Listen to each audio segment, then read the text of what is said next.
Welcome to CS179 Networking 1, and we are in Module 5. And this module is going to be dealing with routing.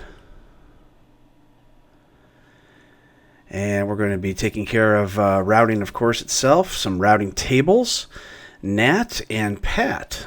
If you're wondering what those mean, you're going to see those on some quizzes coming up.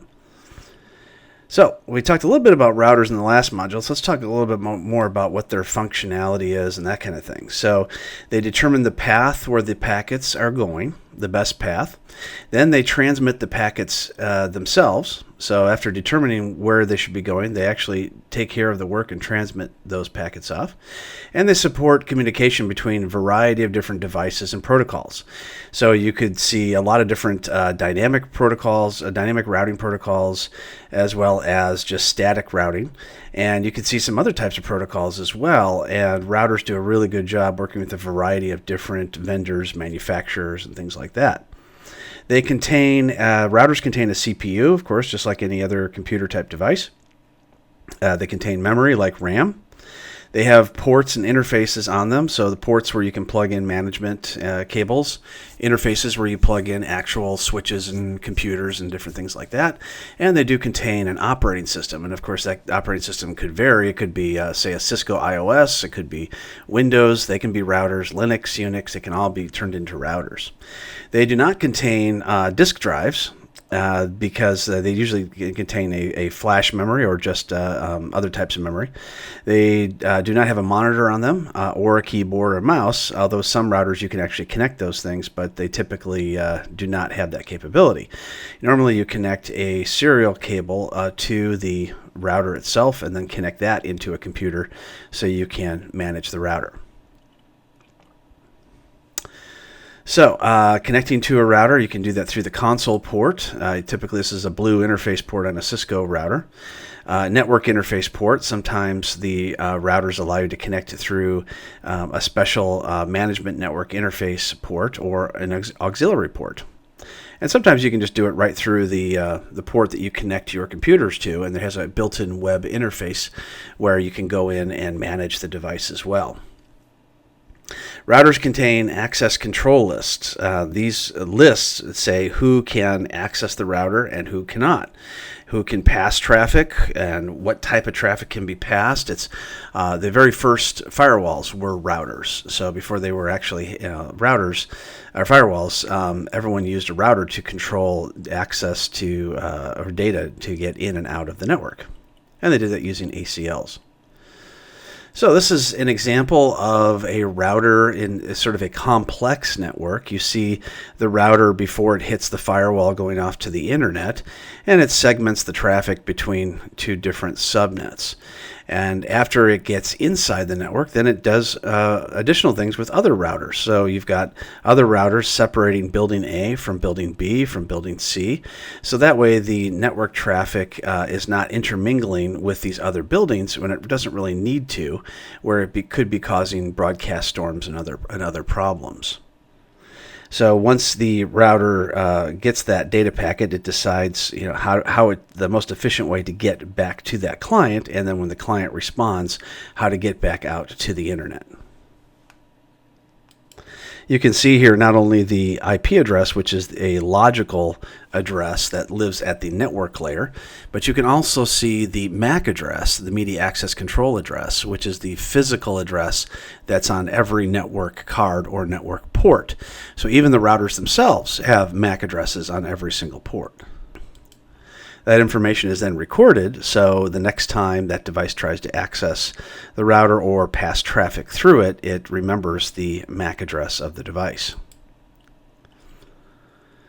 So before any data packet is sent, a connection is established. And you've got the SYN packet to establish the connection, then the FIN packet to close the connection. Once that connection is closed, if more data needs to be passed, a new SYN acknowledgement SYN packet combination called a three-way handshake will happen again until a period of time passes where no more data has been going through that connection, and then it will end the connection.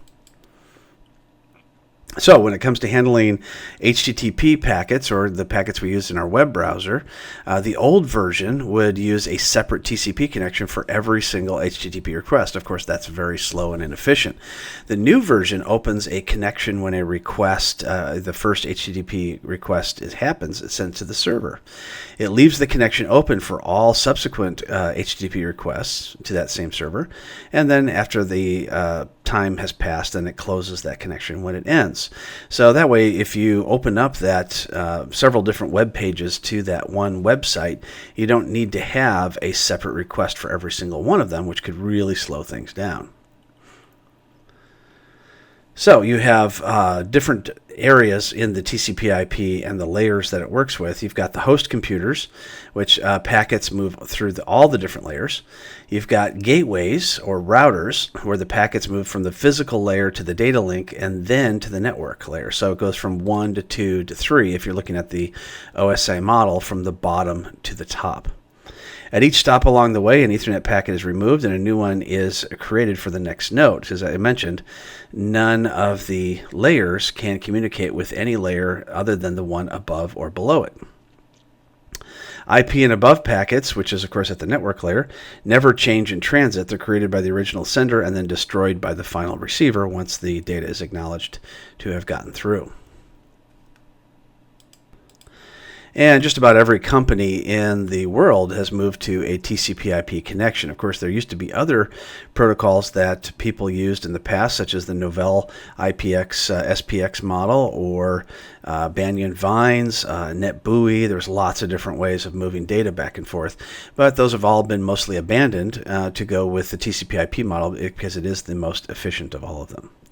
Telephone companies with non-TCP/IP networks are also moving to TCP/IP as well, because it does save, of course, a lot of money. So here's what a routing table looks like. Now, a routing table tells you who is communicating on your network. So let's just zoom in on that. And you can see the destination addresses.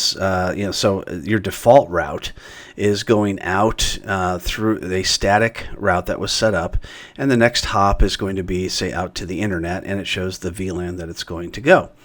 And you've got the 10 network is going to be directly connected, and you've got the 172 network, and then here's the next hop, or the gateway, where that needs to go. And it also says which interface it's going to connect with. Anytime it says loopback, that's just the internal connection to that helps confirm that the network card is working properly, so that doesn't actually send any data anywhere. Only the ones with other addresses is where the data actually gets sent. So basically you put your destination subnet or IP address here, your subnet mask, so you know how many are hosts and how many are network addresses, and then your next hop. And typically if you've got a lot of different VLANs in your network, you're going to see a lot of different routing tables. So let's talk about network address translation. There are a lot of quiz questions on NAT. And network address translation works like this. So let's just say, for instance, you have a DSL router. It could be also a cable router. It could be a T1, going into a router. Doesn't matter, but we're just going to use the DSL as an example. So on the inside of your network, you have several different addresses. And in this case, we have computer A, B, and C are all on a 192.168.1 network. The host address is .3, .2, and .4. So when you go out to the internet, you don't want to broadcast what your actual IP address is. So what happens is your router will hide that particular internal address through a translation called network address translation. And when the data comes across, it looks like it's actually coming from a public address instead of a private address. So when it gets to Cisco, for instance, if you're going to Cisco's website, they'll see this 8.7.82 address, which is a public address. They won't actually see the 192.168 address. And that's exactly what network address translation is supposed to do. It's supposed to hide that information from the destination computer, which is outside of your network. Port address translation is also something that is going to be on some quiz questions, and it is something that is very useful in a network. It works in the opposite way. So let's say you're on the outside of a network and you're trying to get to various different services on the inside of someone's network. So you may want to set up a website, such as one that runs on Apache if you have a Linux server. You may want to be connecting to various different ports, but the problem may be that on your firewall you only have one public IP address. So if you only have one public IP address, what do you do if you have multiple different servers that all need to be serving clients that are on the outside? Well, you do what's called port address translation. So a PAT, what that does is it allows you to take each individual port and forward it to any computer that you want. So you can use one public address and you can redirect it 65,535 different ways, because that's how many ports there are in TCP. And you can do it again with UDP if you want. So theoretically, you could have 130,000 different computers on the inside that are all being address translated, so that way a user can connect to all the different servers that you have. Now, the downside to PAT is that you can't connect the same port twice. So if you have two different websites, such as a website on this particular server .21 and another website on this server .22, you can only use port 80 for that website one time. So port 80 can go to this address, but if you want another website on the inside, you might have to go to port 81, for instance, and then just have everyone put in port 81 after the name of the website, so they know to go to the different port. So that is the limitation of PAT, but it does allow you to take one IP address and do a lot with it. So if you wanted to do where you had multiple web servers on the inside of your network and you wanted them to all work properly, then you have to do what's called static NAT. So over here we were using NAT, but it was called hide NAT. So hide NAT hides all these computers behind this one router. Static NAT allows you to do a one-to-one connection between public IP addresses and private IP addresses. So we would have 205 be connected to 10.10.21. We would have 206 get connected to 10.10.10.22. And since there's a one-to-one relationship, I can have port 80 go on 205 to this server, and I can have port 80 go on 206 to this server, and 207 to that server. But of course, you have to pay the internet service provider for those different IP addresses. So you have to make sure that they have those available for you to use. So in summary, we talked about routing tables, NAT, both static and hide NAT, and PAT, which is port address translation.